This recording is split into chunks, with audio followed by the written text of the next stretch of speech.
Great. It is so wonderful to have you with me today. I'm excited to talk to you about some really interesting topics and to tap into your expertise and share that with my listeners. To start things off today, I just want to share a brief bio of Susan and then give you a chance to provide any additional introduction that you want, and then we'll just launch into a discussion. Perfect. Susan, yeah, great. Susan has 28 years of experience applying behavior to sales, communication, negotiation, and everyday life. She delivers training and consults on human behavior, microexpression, body language, deception detection, statement analysis, face reading, personality types in English, Spanish, and Portuguese. And she is a self-proclaimed human behavior hacker. She does lots of keynotes, corporate training, and has contributed a lot to various media outlets. It's a real pleasure to have you on the podcast. Welcome. I'm never going to get tired to say when people describe what I do, it's like, wow, that person sounds so cool. I think as a human being, we tend to not, at least certain personalities, like keep going. Like, oh my God, I have our column and try global 2 times a week. Like, oh, now what are we going to put on the column? Well, wait a minute, we need to celebrate. No, we need to work and keep going, going, going. So I always have fun when people describe what I do. Great. And really, so my first main question for you, as a self-proclaimed human behavior hacker, how would you define that? What does that mean to you when you're trying to help other people understand how you can help them? Everybody in the company have funny names. All are based on geeky science. Like I'm a huge fan of Star Treks and Star Wars and geeky, like real geeky, to the point that my assistant is human behavior Jedi. He get offended because I think I call him short, but actually he's a good mind. I think that when you need to define yourself, you cannot look yourself in the mirror. So something that I do really often, at least 6 times every 6 months, is I talk to my customers, my friends, and people who just know me and know me since a long, long time ago, and says, I do 3 questions. If you need to describe me or tell other people what I do, what you would say. If you need to sell me to somebody else, what you would say. And if you tell me as a client one pain that I have fixed for you and your company, what it is. And that's how you define, how you know if you change or no. And I have a couple of friends who keep saying, oh, you're hacking minds, you're hacking minds. Like you freaked out people, how you can get in somebody's brain. And like, well, when someone says, well, you're a human behavior hacker. Some people hack computers, you just hack humans. And like, oh my God, that's me. I like it. It's an open question. Everybody, I horrible in networking. So when people says, who are you? And I threw my title. So that way they don't ask any more questions. I don't need to do small talk because the first thing is like, do you what? Like what? So human behavior hacker is helping people to understand, become more humans. I think that information is data and data is power, the power to become humans again. I don't teach you how to manipulate others. I teach you how to avoid 90 days of painful emails and conversations and find out how somebody is in 90 seconds, a minute and a half. Why? I have done it. Actually, I have been tested by other journalists. They says, okay, I'm going to record this because it cannot be true. Or even tell me, you don't know who is going to be interview you until the moment that we do the interview. They're turned as soon on like, okay, before you say anything, I know what you want. That's how you are. And flipping out. And the funny part is I'm not a clairvoyant. I don't have any mystical thing that I went to the Himalayan and spent 5 years eating trees. Like, no, I went to the hardcore. I studied hosting negotiation. I went to Manchester to study with Polygon International. I studied with everyone. I study from interrogation to interview, everything that can be studied. And what I do with all that, instead to take it for me, I teach other people how to do it.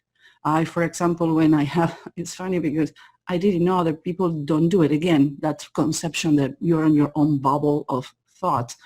When I do a sales training, The first 2 hours of curricula, I put people to watch videos of interrogations of policemen and interrogators, make people confess about any high crime, even killing someone. And some people says, I think we're in the wrong class. Like, nope. If you can learn something for that person and in 30 minutes make a person confess he killed someone else, that's how you're going to know what your customers want. Because selling is not that you sell me what you want, it's selling me what I need. And sometimes as a customer, I don't have any idea what is my needs. Today, with the crisis that we have, most people is not aware of what they need. They're froze, like fear is froze, run, and fight. So people is going to fight you, people is going to froze, and people is going to fly. So helping your customers know what they want based on their needs, that is a gift that we can teach you, because the good sales and the good consulting and the good professional is the one month later, you're not afraid to call your customer and says, how you doing with what I give you, sell you, coach you.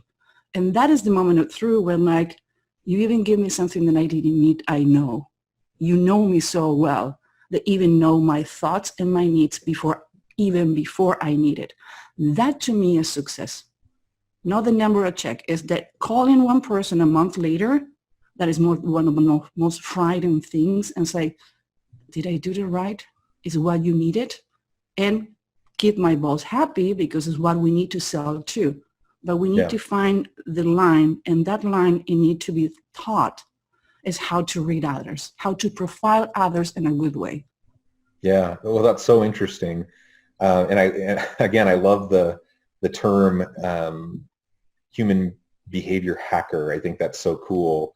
And you dispelled, what maybe some people might have as initial fears around that, in terms of manipulation techniques, in terms of, things like racial profiling, some of those negative elements that we don't want to promote.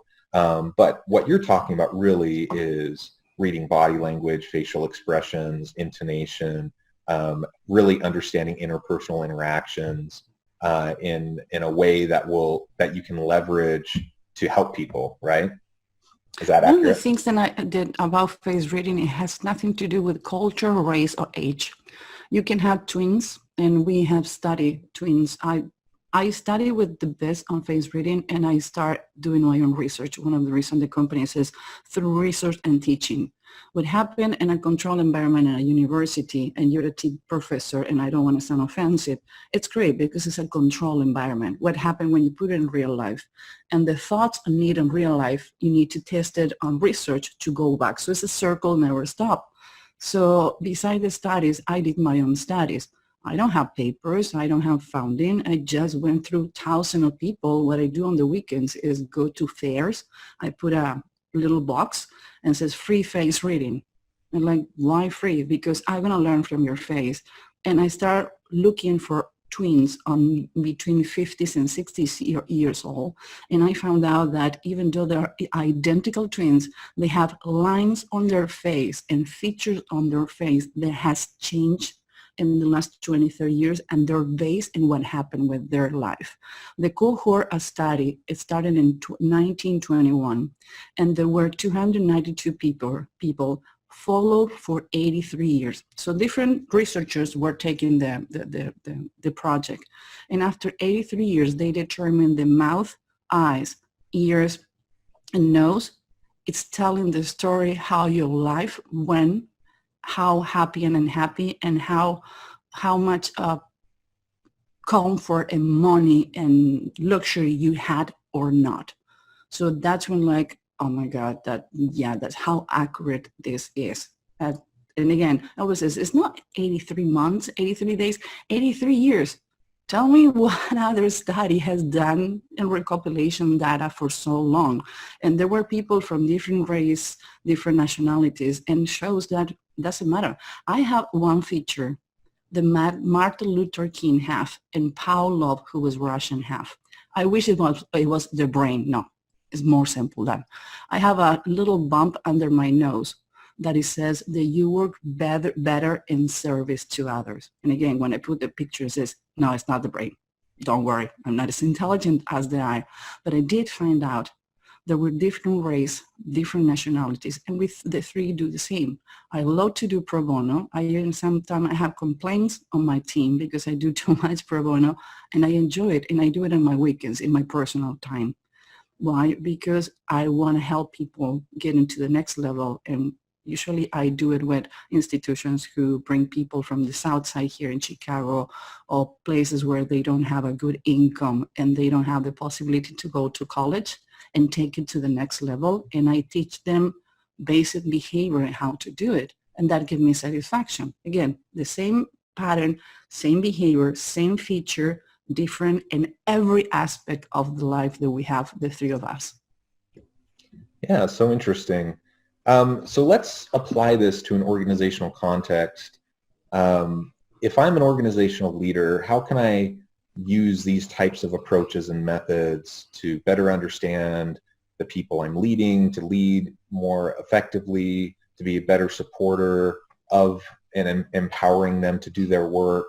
How can I better choose, through the hiring process, choose my team?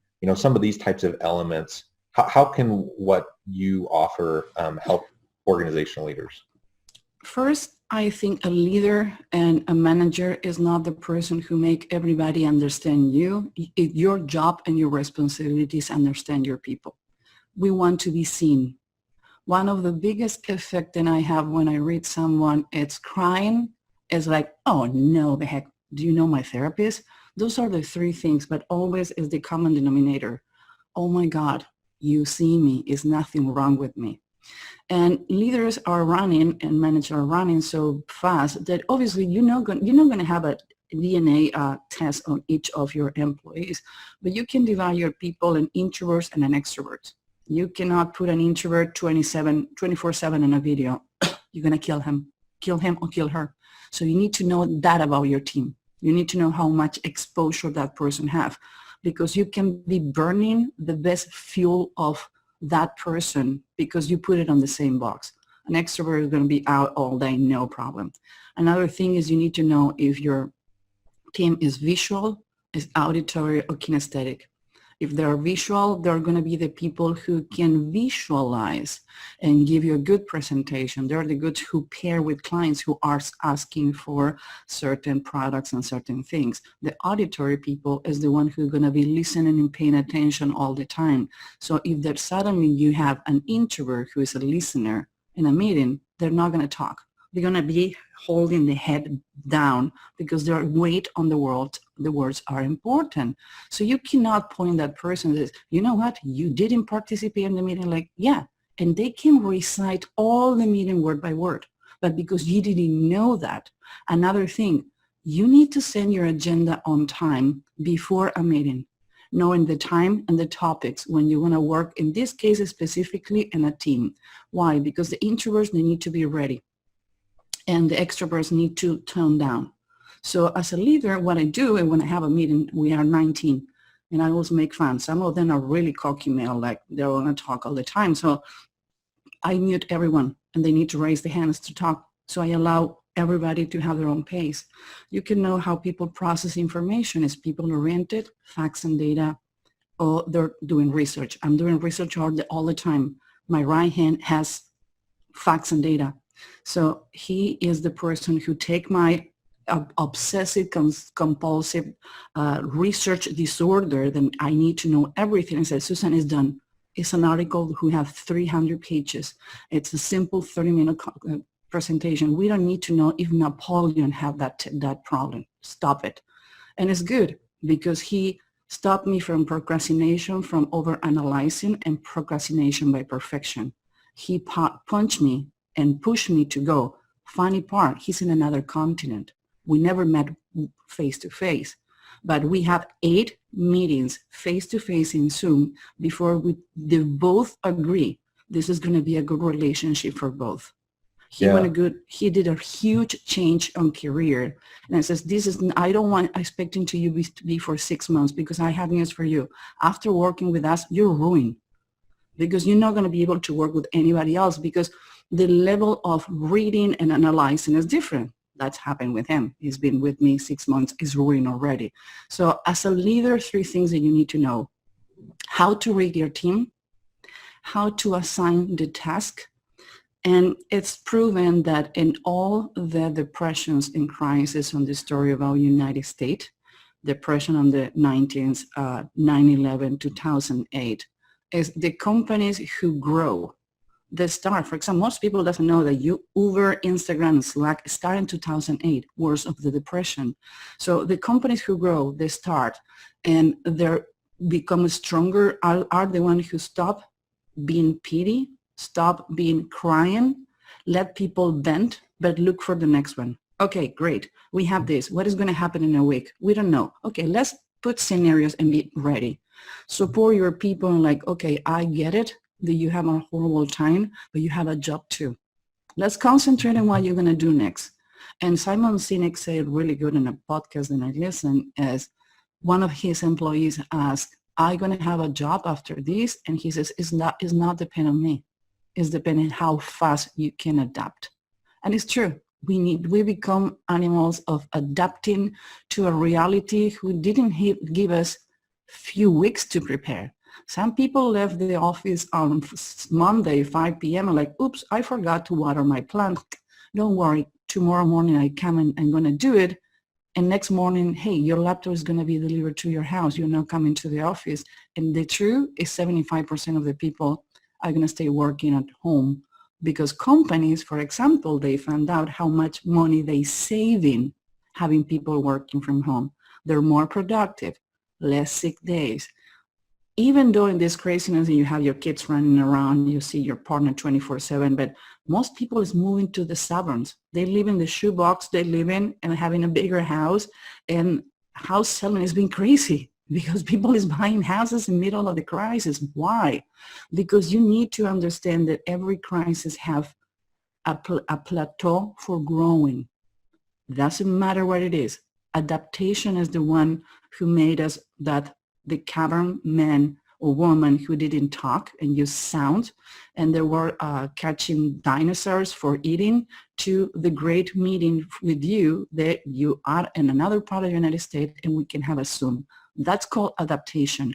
And as a leader, that's what you need to show. Every leader that I talk is more afraid even their own employees and their team. But you need to man up and help others to become with an idea. Because when I feel that I'm part of a tribe, I don't want to leave the tribe. So how you treat me, how we work in this moment is going to be the fundamental foundation for tomorrow as a leader and as a company. Yeah, that's great. There were a bunch of things you said in there that I just want to highlight real quick. One of the things was your assistant and you and how you complement each other, right? So you have different approaches, you have different styles, you have different strengths. So there's things like personality differences, there's things like Strengths Finder, all these different ways that we can help understand the differences between individuals and how they work together as a team, introverts versus extroverts and so on. All of these are informative to the human condition and understanding human behavior and how we can more effectively interact. And so as a leader, one of the first things I need to do is know my people. I can't know perhaps everything about them. What leaders are busy, right? They're juggling a lot of different things and they're trying to keep things moving forward operationally, and so forth. But they need to know their people. They need to at least have a baseline understanding. And it also isn't rocket science, and it doesn't need to be this tricky type of behavioral analysis to at least know the baseline of how you can better help your people. You just identified several elements that are fairly straightforward that everyone can ascertain pretty quickly without any real special training. And so, I'm sorry to interrupt, but whose fault is that? People who does what I do, who coach others. Because in order to sell it and sell it more expensive and make me indispensable, I'm making you look like this is weird magic. That's what I'm saying. I was in the Tibet for 8 years eating plants. Like, no, I went to study. I put myself to Yeah. study. So it's easy. You can do simple things. But the fault is the other people make it look so complicated that instead to selling a service, making people afraid to have one. And like you Yeah, said, your I think basic that's things. right. I think that's right. And a lot of it is just comes down to self-awareness, self-reflection, being in the moment, being present, listening, paying attention. These are just basic things that everyone can and should do. Um, we need to check our biases. So many decision makers, particularly leaders, they get into the positions of power that they're in because, they've experienced success in the past. They have expertise. They're probably, assertive, and they're probably good with people. And so over time, they kind of climb the ladder and they move up and they find themselves in these new situations where they have the opportunity to make decisions. And what ends up happening, and we know that so many of these executive and leadership types of decisions in organizations are failures, and so often it's because of implicit biases that they're not even aware of, but are informing their decision-making process. And so just simply having enough intellectual humility to take a step back and to realize that I have my own biases, you have your own biases, we all do. And so because of that self-awareness, I'm going to look for evidence to support what I'm with the decisions I'm making, rather than just going with my gut, or just going with, a person walks into an interview and, within 10 seconds, I make a determination about whether this person's a good fit for the job or not. Those types of determinations are ridiculous. In fact, there's actually some research that shows that many leaders, it's not the old kind of rule was the 10-second rule. They would say an interviewee comes in, within 10 seconds, the leader will make a decision. But now, more recent research with eye tracking and EEGs and some of those types of elements, they find that it's actually like less than a second, a fraction of a second, that people take a look and they make their initial snap judgment based on, all their personal biases, and then that ends up unduly influencing the decision. And that's not effective decision making. That's not effective leadership. And so we just need to make sure that we're paying attention, that we're open to new information, new data, that we check our biases, that we listen and to the needs of the people we lead. Three things that I want to point in what you says is completely right. Sometimes they promote somebody because it's doing a great job. But 60% of the managers that I interview, they don't have any idea how to do the job because nobody explained them. Oh, you're a really great salesperson. You're a manager. With what? I only know how to manage myself. Second of all, I do have a strong opinion about this, and it's my personal opinion about how much you can influence your first impressions. I can be wearing the same perfume of your grandmother, and your grandmother used to slap you. So it doesn't matter how good I am. I smell like her. Your brain is going to go ballistic on the memory. Or maybe I have the smell of the first girlfriend who broke your heart or make you happiest person in the world. So what happened with biases is we can do as much as we can to make a good first impression, but at the end of the end doesn't depend on you. So as a leader, you need to understand what are your biases, where are they coming from? And even though I don't like maybe the person, that person is right for the place that I need to put it. Maybe the things that I don't like about you are the things that the position are required. Right. I have worked with people. I work for a political consultant for almost 20 years. And I always work with people that I didn't like. And I remember the person who was representing me says, you're nuts. Like, no, if I like him, I'm biased because I'm going to approve everything that he or she does. But if I don't like the person, now I'm the majority of the population. And the first thing that I said to the person, I don't like you. I don't like you. I wouldn't vote for you. I don't know what the heck are you doing where you are.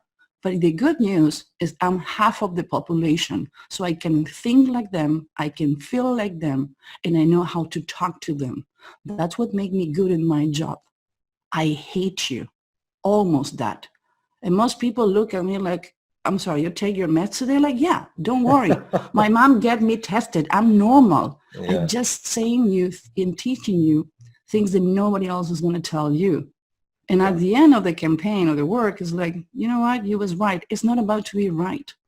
Is I need the against bias about you so I can see you and see who you are.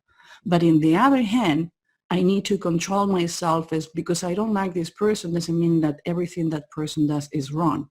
I just need to, instead to make that person fit in a rhetorical box, I need to put the box to adapt to the person. And that's Yeah. where some people know as a Clinton box and how to Steve Jobs was the first person using tennis shoes and the turtleneck. So that's how you adapt the rhetoric to the person. You don't modify the person.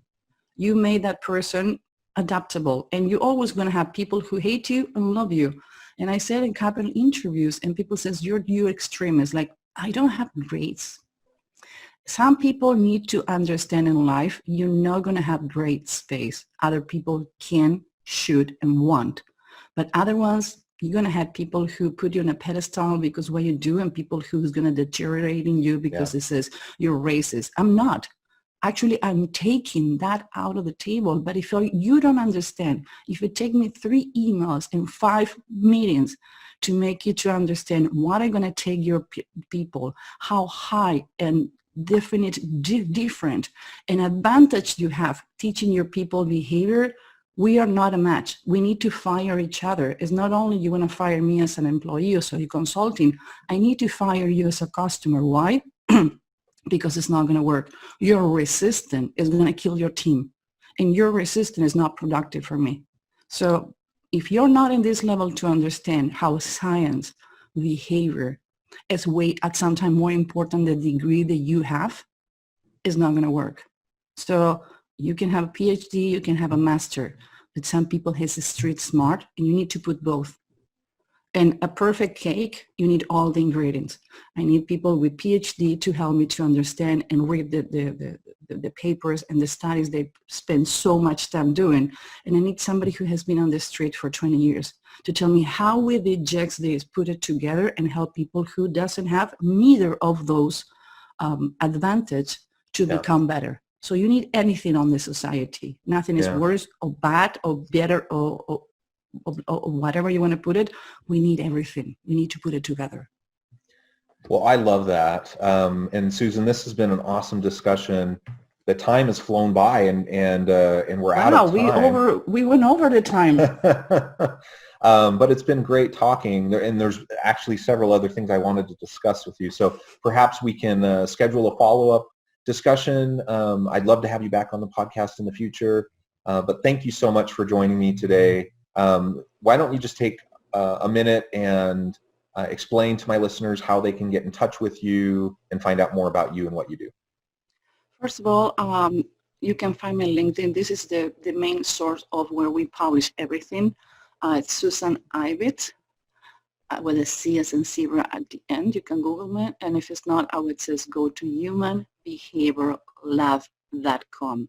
That is our consulting company, and we have a second company where we're teaching people human behavior. It's the only e-learning platform teaching human behavior, and it's not because what happened now. We start working on this platform 6 months ago, but it's Human Behavior Hacker School.